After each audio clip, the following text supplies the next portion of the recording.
তোমার সাহস হয় কি করে? এত সাহস এলো কোথায় থেকে? আর এই শরীরটাকে আঘাত করার অধিকার কে দিয়েছে?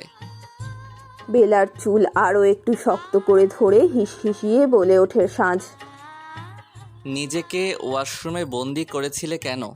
বলো আমায়, কিসের জন্য? আর এই শরীরে এতগুলো আঘাত এলো কেন? উত্তর দাও আমায়। রাগে চিৎকার করে বলে ওঠে সাঁঝ। বেলা কোনো কথা না বলে পিটিস পিটিস করে সাঁঝের কথাগুলো শুনে যাচ্ছে। সাঁঝের এই রাগ, তার এই চিৎকার করা, এই আগুন চোখ সব কিছু দেখে সে কেঁপে কেঁপে উঠছে যেন। এদিকে সাঁঝ বেলার চুপ থাকা দেখে আরও রেগে যায়। তার দিকে বেলার এমনভাবে তাকানো দেখে সারা শরীরে যেন কেউ আগুন ধরিয়ে দিচ্ছে। তোমার কি মনে হয় তুমি এমন করে আমার থেকে ছাড়া পেয়ে যাবে? যদি এটা ভেবে থাকো তাহলে খুব বড় ভুল করছো। তুমি এখনও সাজ রওশনকে চেনো না। সে যেমন দিওয়ানা হতে পারে, আবার সেই রকম হিংস্র রুদ্র মূর্তি ধারণ করতেও 2 মিনিট ভাবে না। বুঝতে পেরেছো? আর এই শরীরটা আমার। তোমার এই শরীরের ওপর কোনো অধিকার নেই। তাই আইন্দা এইরকম কিছু করলে সেই দিন তুমি বুঝবে সাজ রওশন কি আর কতটা ভয়ঙ্কর। সাঁঝ দাঁতে দাঁত চেপে হিসিয়ে বলে ওঠে, বেলার মুখ নিজের মুখের সাথে লাগিয়ে।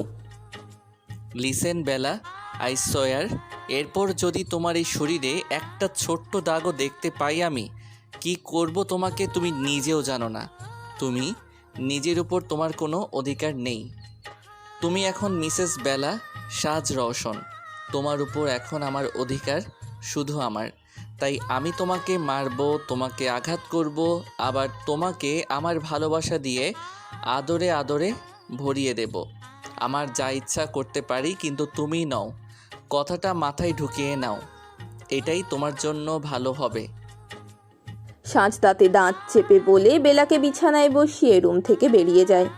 এদিকে বেলা পুরোই হতভম্বের মতো বিছানায় বসে আছে।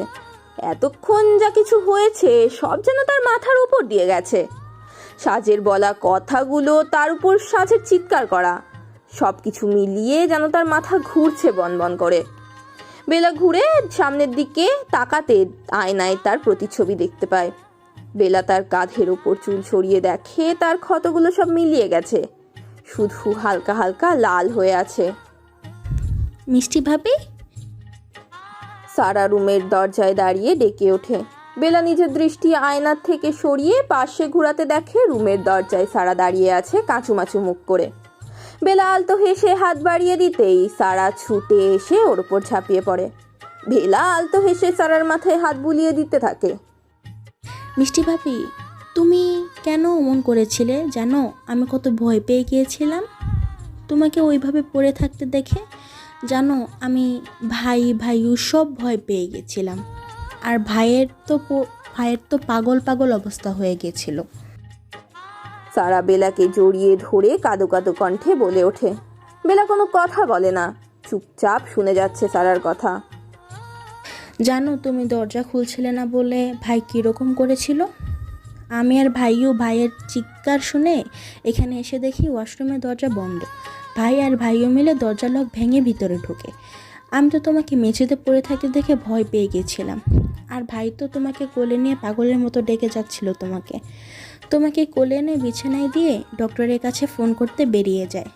আমি তোমার চেঞ্জ করিয়ে দিই। জানো, সারা রাত ভাই তোমাকে বুকে নিয়ে বসেছিল। সারা কাঁদতে কাঁদতে বলে ওঠে, কাঁদছো কেন? পিচ্ছি মেয়ে, দেখো আমি একদম ঠিক আছি, কাঁদে না। আচ্ছা আচ্ছা, সরি সরি, আর হবে না। আচ্ছা, আমি তোমাকে ঘুরতে নিয়ে যাব। এবার তো চুপ করো সোনা মেয়ে। বেলা সারার মাথায় হাত বুলিয়ে দিয়ে সারাকে ভোলাচ্ছে। তুমি জানো, তোমার কাছে এলে না আমি কেমন মা গন্ধ পাই। আমি তো মাকে কখনো দেখিনি। আমি না কখনো মায়ের ভালোবাসা পাইনি। মা কেমন হয় জানি না। জানো, ছোটোবেলায় যখন আমি স্কুলে যেতাম তখন তারা সবাই মায়ের সাথে করে যেত আর আমি ভাইয়ের সাথে। আমি শুধু দেখতাম।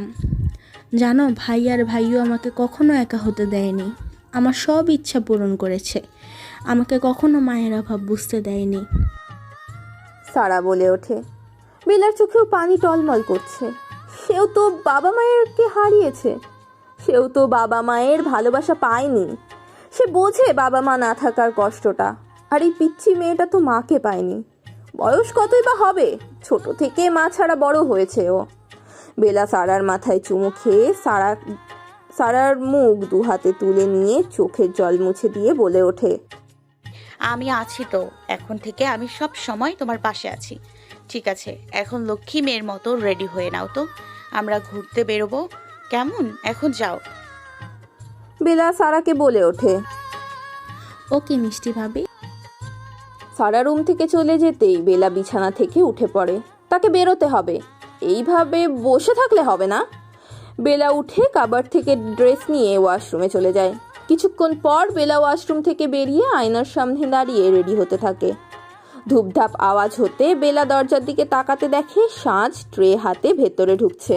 সাজ হাতে ট্রে পাশের কফি টেবিলে রেখে বেলাকে পা থেকে মাথা পর্যন্ত দেখতে থাকে। Light blue denim, black shirt, পায়ে ব্ল্যাক স্টিলেটো, চুলগুলোকে হাই সাইড পনিটেল করা। সামনের এক সাইডের চুল বের করে রেখেছে, যেগুলো মুখে পড়ছে। কানে ব্ল্যাক হপ রিং, নাক থেকে নাকফুল খুলে ফেলেছে। নাক থেকে নোজ পিন খুলে রেখে নোজ রিং পরেছে। হাতে ব্ল্যাক স্টোনের ওয়াচ, ঠোঁটে পার্পল কালারের লিপস্টিক দিয়েছে। বেলা আয়নার থেকে কোনা চোখে তার পিছে দাঁড়ানো সাজকে দেখে চলেছে, যে এই মুহূর্তে তাকেই ঘুরে ঘুরে দেখছে। বেলা মনে মনে সাজকে গালি দিলেও এই জিনিসগুলোর জন্য বেশ খুশি হয়েছে।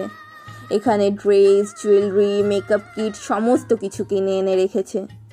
সাজ এতক্ষণ ধরে বেলাকে দেখে নিয়ে পেছন থেকে বেলার হাতে টান মেরে বিছানায় বসিয়ে দেয় কোনো কথা না বলে। বেলা আচমকা এমন হওয়াতে হকচকিয়ে যায়। রাগী চোখে সাজের দিকে তাকালে সাজের গম্ভীর মুখ দেখে তার মুখ দিয়ে আর কোনো কথা বের হয় না। সাজ বেলাকে বসিয়ে ট্রে থেকে আইসের বোল থেকে আইস নিয়ে বেলার মুখে লাগাতে থাকে। তার মারা থাপ্পড়ের জন্য লাল হয়ে গেছে মুখের এক অংশ। মেরে নিয়ে এখন আদিক্ষেতা দেখাতে এসছে, ঢং দেখো। বেলা নিজের মনে মনে বলে ওঠে, আমি মারবো আবার আমি আদর করব, এতে কিছু বলার আছে? মারার মতো কাজ করলে মার খেতে হবে। সাজ গম্ভীরভাবে বলে ওঠে। বেলা চমকে যায় সাজের কথা শুনে। ভাবতে থাকে, এই বেটা হুনো তার মনের কথাও বুঝতে পারে নাকি? এই শুনুন, এত পায়তারি করবেন না। আর হ্যাঁ, আমি আপনার কথা শুনতে বাধ্য নই, ঠিক আছে? আমার যা ইচ্ছা হবে আমি সেটাই করব।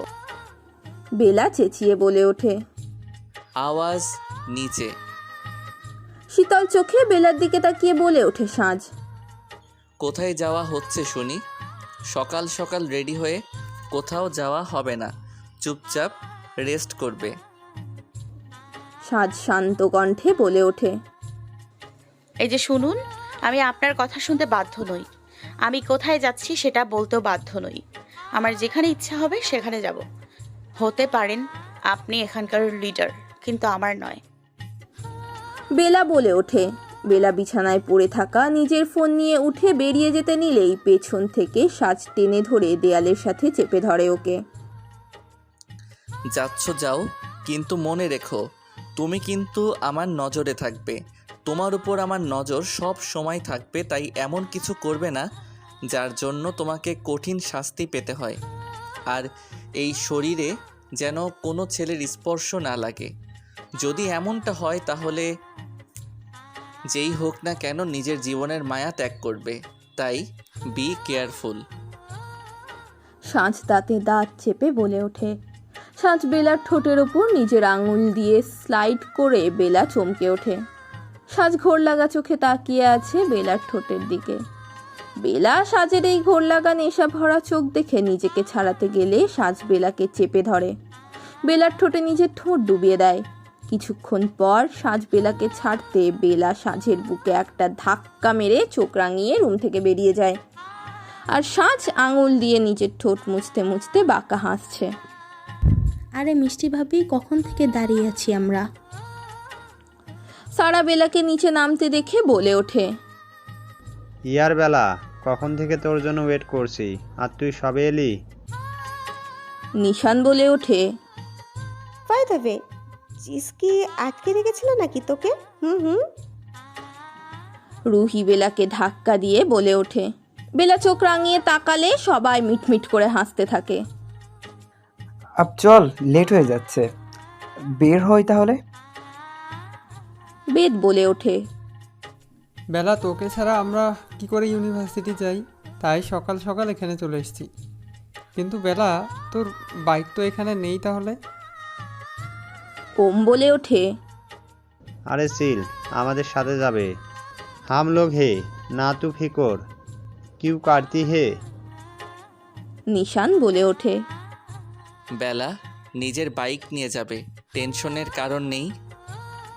সাজ নিচে নামতে নামতে বলে ওঠে। ওর বাইক তো এখানে নেই তাহলে? রুহি বলে ওঠে। এটা বলেই বাইকের কিজ উঁচু করে সাজ। ওয়াও জিস, okay so let's go. Ruhi বলে ওঠে। বেলা আগুন চোখে সাজের দিকে একবার তাকিয়ে নিয়ে সাজের হাত থেকে কি নিয়ে নেয়। বেলা জানে এটা ছাড়াও বাড়ি থেকে বেরোতে পারবে না। বেলার সাথে সারাও বেরিয়ে যায় পিছন পিছন। যে যার বাইকে উঠে যায়, বেলার সাথে সারা আছে। 5টা বাইক একসাথে বেরিয়ে যায়। সাজ পিছন থেকে ওদেরকেই দেখছিল এতক্ষণ। ওরা বেরিয়ে যেতে ফোন বের করে কানে দেয় ও। সাজ বলে ওঠে। ওদের উপর নজর রাখো, 1 সেকেন্ডের জন্য যেন ওদের থেকে নজর না সরে, আর প্রতিটা মুহূর্তের আপডেট দিতে থাকবে আমাকে। আর কিছু অন্যরকম লাগলে দ্রুত আমাকে ইনফর্ম করবে। ম্যাডাম, শিকার আমাদের সামনে, বলেন তো। চুপ একদম, কোনো কাজের কথা নয়, শুধু বেকার কথা। তোমাদের কিচ্ছু করতে হবে না, আমাকে লোকেশন শেয়ার করো আর ওদের ওপর নজর রাখো। আর কিচ্ছু করতে হবে না, যা করার আমি করব। Okay madam. ও হ্যাঁ, ওরা যেন বুঝতে না পারে যে ওদেরকে ফলো করছো। চিন্তা করবেন না, একটুও বুঝতে পারবে না। ওকে। বেলারা সব একসাথে ইউনিভার্সিটির ভেতরে ঢোকে। ওদের এই 5 জনের রেইনবো দল আর তার সাথে সারা মিলে একসাথে ভার্সিটি ঘুরে ঘুরে দেখছে। বেলা সারাকে সব কিছু ঘুরিয়ে ঘুরিয়ে দেখাচ্ছে, আর এদিকে বেদ সারাকে ঘুরে ঘুরে দেখছে। এটা যদিও ওদের বাকি 4 জন ঠিকই খেয়াল করেছে। ওরা ক্যাম্পাসের গার্ডেন ঘুরে নিয়ে এবার হল রুমে চলে যায়। সারা, এটা হলো মিউজিক হল রুম, আমরা এখানে আমাদের প্র্যাকটিস করি। রুহি সারাকে দেখিয়ে বলে ওঠে। পিয়াত। বেলা ডেকে ওঠে, কিন্তু কোথায় কি, সে তো এখন সারাকে দেখতে ব্যস্ত। সবাই মিলে বেদের এই অবস্থা দেখে মিটমিট করে হাসছে। বেলা এসে বেদের পেটে একটা পাঞ্চ করতে বেদ নিজের ঘোর কেটে বেরিয়ে আসে। আর এদিকে সবাই বেদের এমন অবস্থা দেখে হাসিতে ফেটে পড়ে। সারাও লজ্জা পেয়ে মুচকি মুচকি হাসতে থাকে। বেলা, তোমাদেরকে প্রিন্সিপাল ডাকছে। দরজায় দাঁড়িয়ে বলে ওঠে ওদের এক ক্লাসমেট। বেলারা সবাই হল রুম থেকে বেরিয়ে প্রিন্সিপালের রুমের দিকে যেতে নিলে হঠাৎ বেলার কারোর সাথে ধাক্কা লাগে, বা বলা ভালো কেউ তার পায়ের সাথে পা বাঁধিয়ে ফেলে দেয় বেলাকে। আর এইদিকে সবাই অবাক হয়ে গেছে। বেলা নিচে পড়তে নিলেই হঠাৎ হাত বাড়িয়ে কেউ তার কোমর জড়িয়ে পড়ে যাওয়া থেকে বাঁচায়। এদিকে সবাই চোখ বড় বড় করে তাকিয়ে আছে। বেলার পেছনে দাঁড়িয়ে বেদ, সারা, নিশান, ওম, রুহি দাঁড়িয়ে দাঁড়িয়ে চোখ বড় বড় করে দেখছে। সিঁড়ির নিচে দাঁড়িয়ে আছে বেলা সহ বাকিরা। চারদিক থেকে সবাই ওদেরকেই দেখছে। ম্যাডি। বেলা নিজের কোমরের থেকে হাত ছাড়িয়ে সরে যেতে নিলে বেলাকে আরো শক্ত করে চেপে ধরে চারিদিকে তাকিয়ে দেখে ওদের থেকে একটু দূরে সিঁড়ির কয়েক ধাপ ওপরে দাঁড়িয়ে আছে কয়েকজন বকাটে ছেলে। কে রে, এই দেখ, আমি তো শুয়ে দিলাম এই বেলা ফুলকে।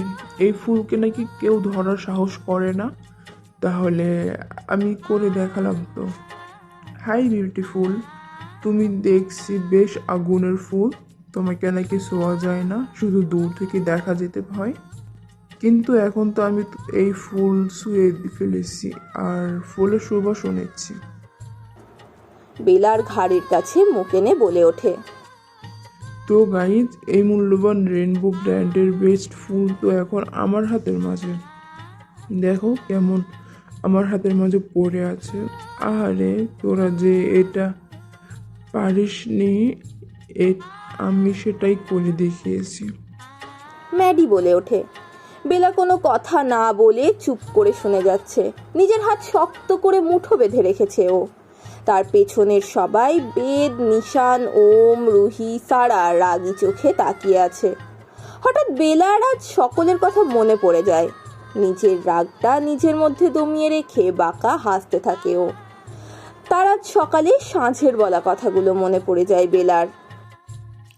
যাচ্ছ যাও, কিন্তু মনে রেখো তুমি কিন্তু আমার নজরে থাকবে, তোমার উপর আমার নজর সব সময় থাকবে। তাই এমন কিছু করবে না যার জন্য তোমাকে কঠিন শাস্তি পেতে হয়।